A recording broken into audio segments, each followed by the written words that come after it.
sangat dianjurkan agar setiap orang memiliki dan memakai Qmat dengan cara yang sangat mudah sebagai self-healing therapy melalui peremasan di kedua telapak tangan antara 3-5 menit setiap hari sehingga aliran darah dan energi bisa tetap terjaga.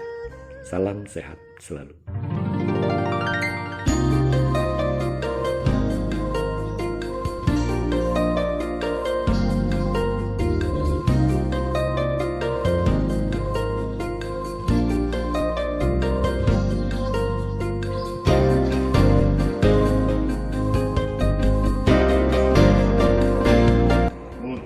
Akupoint terapi. Alat kecil ini berguna untuk meningkatkan kesehatan kita. Kalau kita lihat bentuknya seperti corona, tapi alat ini bermanfaat untuk meningkatkan daya tahan tubuh kita di zaman saat ini ada pandemi COVID. Ya, jadi ini kecil tapi sangat efektif, setiap hari kita bisa bawa. Kita gunakan pencet-pencet ini. Karena ini semua titik-titik di tangan kita, ini semua adalah titik-titik akupoint untuk kesehatan organ kita.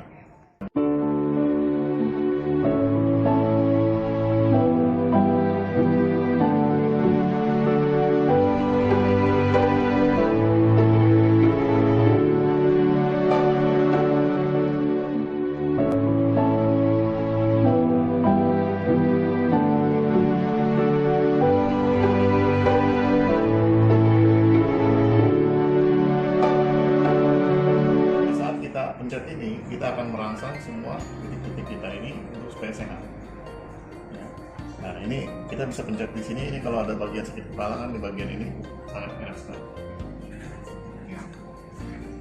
Kemudian kita bisa juga taruh di sisi bagian dalam sini, bagian dalamnya. Kita mau tampilkan begini boleh. Bagian dalam sini. Ya.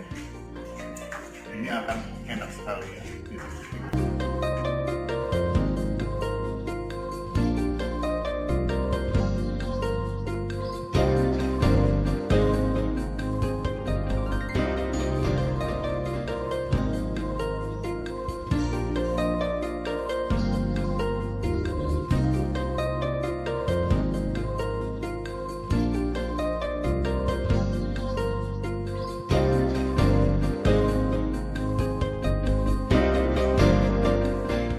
Kita bisa lakukan dua tangan, ya, kita lakukan penekanan pada dua sisi sama-sama.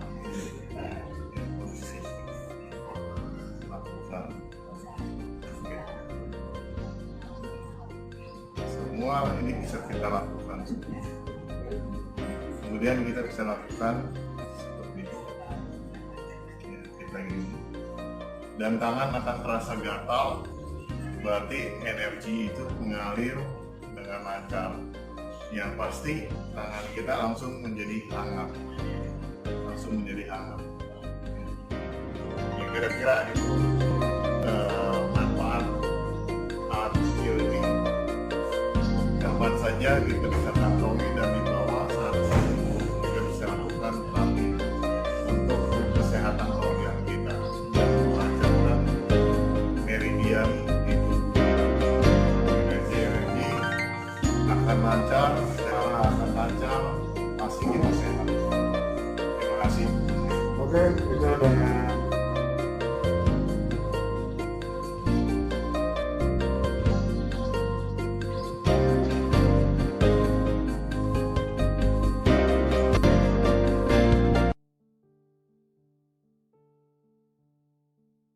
menunggu Shin Gilman share screen, saya bacakan kurikulum vitae-nya. Shin Gilman ini sekarang dikenal sebagai founder dari BSN atau Ilmu Kesehatan Ruang Tubuh di Indonesia, seperti yang tadi sempat disinggung juga oleh Paul Hause. Sebelumnya pernah berkarir juga sesuai dengan keilmuannya sebagai insinyur, tapi akhirnya memenuhi panggilan sejatinya untuk mengembangkan ilmu BSN di Indonesia. Kepada Shin Gilman, waktu dan tempat dipersilakan. Terima kasih Dr. Gunadi. Assalamualaikum warahmatullahi wabarakatuh. Shalom, Om Swastiastu, Namo Buddhaya, salam kebajikan semuanya. 感谢郭张营长的分享，非常非常好。Untuk mempersingkat waktu, karena waktunya agak ini, saya langsung saja akan share ya.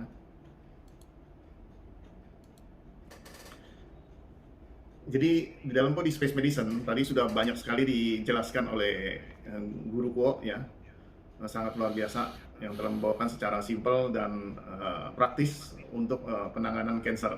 Saya sendiri melihat di China sendiri ya, ada satu orang polusi dari Hong Kong, pada saat itu dia kanker liver dan perutnya sudah besar sekali ya. Setelah 2-3 bulan kemudian saya balik ke sana lagi, saya lihat dia sudah sembuh gitu. Ini luar biasa sekali penanganannya. Jadi penanganan-penanganan ini kita ingin sharing juga di Indonesia. Semoga ini bisa menjadi satu acuan yang sangat bermanfaat untuk membantu dengan cara-cara yang mudah yang bisa dilakukan oleh semua orang. Ya. Dan kita mengerti teori-teori dasar dari sebenarnya apa sih mengenai kanker dari sudut pandang body space medicine, dan ini sangat penting. Nah, tentunya di dalam bahasa Mandarin ada istilah sufa, ya, seni kaligrafi ya. Dan dari bahasa-bahasa Mandarin itu ada artinya, setiap tulisan itu mempunyai arti. Nah, kita bisa lihat di sini ada item ya tentang kanker. Ya, di sini kata ai ini ada filosofinya sebenarnya di dalamnya. Jadi zaman dahulu orang menuliskan satu kata saja, dia sebenarnya sudah mengerti arti yang lebih dalam sebenarnya apa penyakit ini. Gitu. Jadi kalau kita kupas satu persatu kaligrafi ini sangat-sangat menarik sekali. Ya. Jadi saya ambil contoh satu aja kata ya, yang sering dipakai adalah kerjasama. Ya, kalau kerjasama supaya kita bisa akur, bisa damai, ini kan digambarkan adalah dan manusia. Ini adalah manusia. Ya, di sini ada mulutnya. Jadi mulut ngomong ya. Nah, ini kalau misalkan kita mau damai, kita mau kerjasama dengan akur, mulutnya harus ditutup. Ya, ini di sini digarisin ditutup. Jadilah satu kata yang disebut gitu. Jadi mempunyai arti. Mereka itu membuat satu kaligrafi dalam tulisan itu mempunyai makna yang dalam. Jadi kalau kita lihat tulisan ini adalah manusia, ya. Di sini manusia, kalau mau akur mulutnya ditutup, gitu. Jadi dijaga mulutnya, ya. Jadi jangan kasar, jangan seperti apa. Nah, ini adalah satu kaligrafi. Dan sekarang kita lihat ada satu tulisan filosofi dari kanker sendiri. Itu adalah I. Nah, kalau kita uraikan kata-kata ini, ya, sebelumnya dia ada menulis ada lubang ini, kou. Ini adalah mulut, ya. Kemudian kou kecil-kecil ini bisa diibaratkan sebagai jendela. Yang tadi dikatakan bahwa kita di dalam tubuh kita itu adalah sirkulasi energi, dan di situ ada pintu-pintunya supaya bisa membuka jalannya energi dan kembali circulation.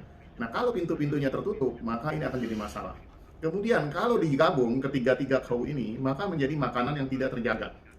Jadi orang-orang ini yang sakit kanker adalah makannya tidak terjaga. Gitu. Yang kedua, di sini ada bawahnya ada huruf gunung, ini ada sun, ya.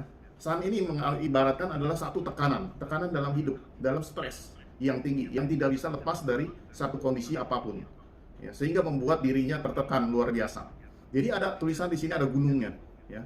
Kemudian ada satu ruangan, ada gedung yang tertutup, yaitu tubuh kita sendiri, yang di situ terkungkung sehingga energi tidak bisa mengalir dengan lancar. Jadi energi dan darah tidak lancar di sana. Nah, barulah dikasih 2 titik di sini menjadi penyakit. Gitu. Jadi terurai dalam satu tulisan ini sudah mempunyai makna yang sangat luar biasa. Ya. Jadi kalau kita lihat uraiannya seperti ini, ya. Nah, ini seperti itu. Jadi munculnya satu tulisan kanker itu mempunyai makna arti yang dalam. Dan disitulah sebenarnya orang zaman dahulu dia sudah mengerti sebenarnya apa sih itu penyakit kanker, apa yang harus diperbaiki dalam proses hidupnya supaya dia bisa terlepas dari penyakitnya.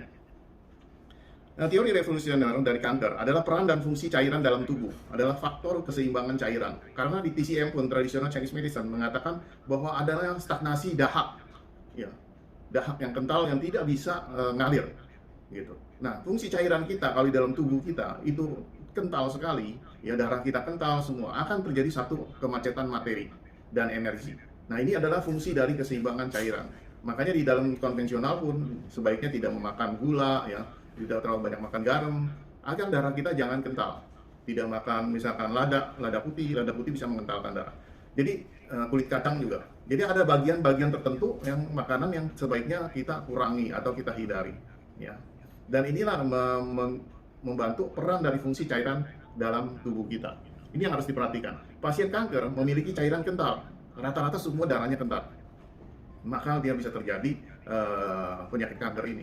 Kalau kita lihat lidah, Dari lidah itu akan tercermin warnanya agak keunguan, ya agak gelap warnanya, ya agak merah, gelap. Sehingga itu kita sudah tahu terjadi banyak stagnasi di sana.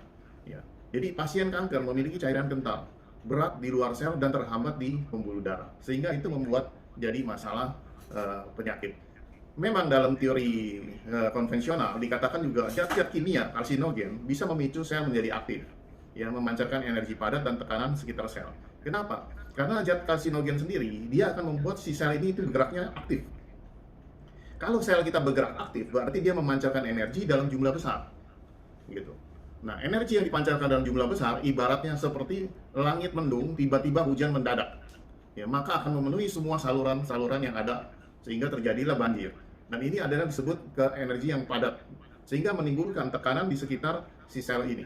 Dan sel ini akan menjadi terjadi kemacetan energi dan akan berubah menjadi materi kembali. Dan ini yang disebut seperti ibarat kalau kita di dalam ruangan aturan normal seperti biasa, tiba-tiba dimasukin 10.000 orang. Nah, Anda terjepit pada saat itu tidak bisa bergerak lagi. Pasti Anda akan berubah perilaku. Nah, perubahan perilaku ini dikatakan adalah sel kanker. Ya. Dan ini yang menjadi masalah. Nah, di dalam teori TCM maupun Chinese Medicine maupun dari BSM tidak akan membunuh selnya, tapi membersihkan ruangannya kembali sehingga si sel ini akan kembali normal. Ya seperti penjahat, dia ingin berbuat jahat karena mengalami satu tekanan. Ya, kalau tidak itu maka dia tidak akan berbuat jahat. Nah, demikian juga sel kita. Nah, kepadatan dan tekanan tinggi pada sel dan ketidakteraturan akan menimbulkan jadi prakanker dan kemudian menjadi kanker. Nah, pengobatan konvensional tidak memikirkan kalau sel-sel kanker dapat kembali menjadi normal. Makanya itu di kemoterapi, dimatikan, ya, dirusak untuk ininya sel kanker supaya tidak bisa metastasis lagi, berkembang lagi. Nah, di sini terjadi satu perbedaan pandangan. Ya, di dalam proses Chinese Medicine maupun BSM selalu memperhatikan kondisi keseimbangan dalam tubuh. Ya, baik yin yang, kalau di dalam TCM yin yang-nya, ya cairan tubuh, kerapatannya, panas dingin semua diseimbangkan kembali. Nah, body space medicine melihat kerapatan energi yang tinggi ini harus cepat-cepat dibersihkan sehingga cairan dalam tubuhnya dan energinya akan menjadi seimbang kembali, kemudian si sel ini akan kembali menjadi sel yang normal. Ya, pembekuan darah dapat juga menyebabkan cairan menjadi lengket dan kepadatan tinggi menghambat saluran pembuluh darah. Ya. Kemudian tumor, kalau istilah tumor di sini adalah karena kemacetan energi atau materi di dalam sel. Ya, sel kita seperti kita ketahui buka tutup. Ya. Pada saat dia terbuka, dia akan menyerap materi ataupun zat energi yang diserap ke dalamnya. Begitu dia kuncup, dia merubah materi tersebut menjadi satu energi yang dipancarkan kembali. Setiap yang diserap maupun yang dipancarkan itu selalu terjadi keseimbangan. Misalnya masuk 50, dia keluar 50. Tapi kalau dia terserap masuk 50, dia hanya bisa memancarkan 20, maka dia terjadi stagnasi di dalam sel. Nah, ini lama-kelamaan ini akan menjadi tumor. Dan di dalam lidah, kalau kita lihat profil lidahnya, itu akan menjadi mengkilap dan licin. Ya, ciri-cirinya. Kenapa? Karena di Chinese Medicine pun dikatakan kalau lidah licin mengkilat ini adalah defisiensi Qi. Ya, bahwa energinya kurang. Kalau energi kurang berarti si sel ini tidak bisa memancarkan energi dengan normal. Berarti dia ada kemacetan energi atau materi di dalam selnya, tidak mau terbuka, yang tidak bisa mengeluarkan. Nah, sebaliknya kalau kanker, si sel ini aktif memancarkan energi dalam jumlah besar.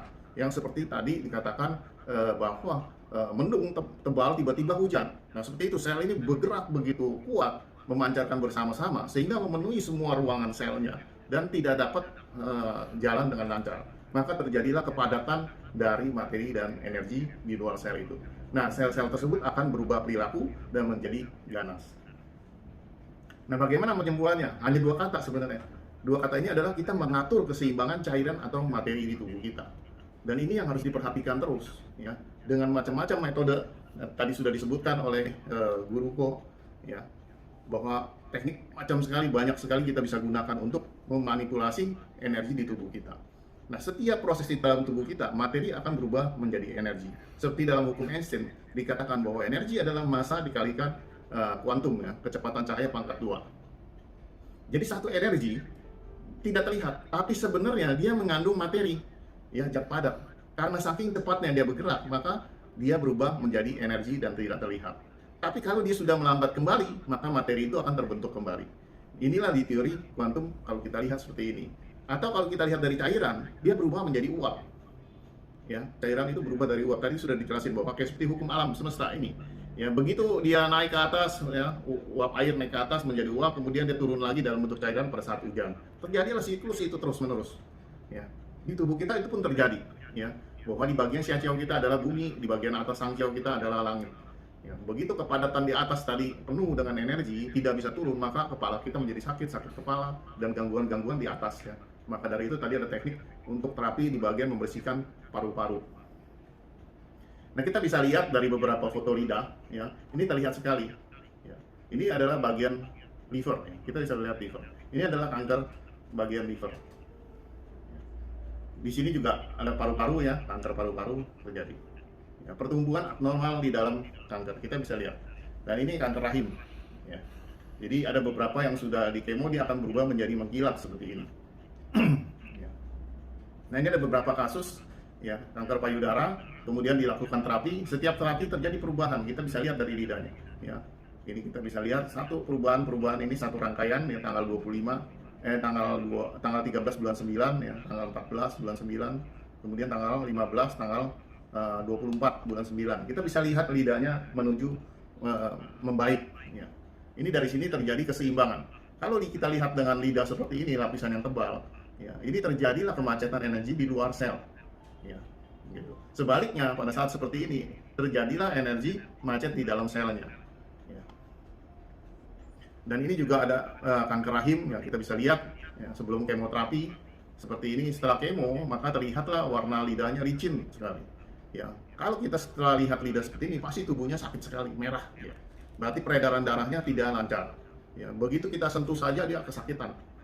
Nah, untuk itu kita lakukan dengan terapi api, ya, energinya kita jalankan kembali. Kita lihat lidah ini sudah ada lapisan putih tipis. Itu menunjukkan bahwa energi dalam darah kita sudah jalan kembali, qi kita jalan kembali. Maka pasti badannya menjadi jauh lebih enak, tidak sakit lagi. Ini juga kanker paru-paru, ya. Kalau kita lihat di lidah seperti ini dikatakan sakit di paru-paru, tapi kita lihat sebenarnya gangguannya ada di bagian liver dan pencernaannya. Ya, juga di bagian ginjal kanannya. Jadi banyak seperti kasus seperti ini muncul, kita bisa lihat lebih teliti kalau kita lihat dari lidah sumber masalahnya di mana. Ya, kemudian juga kita lihat ini, ya, ada gangguan di ginjal sebelah kirinya.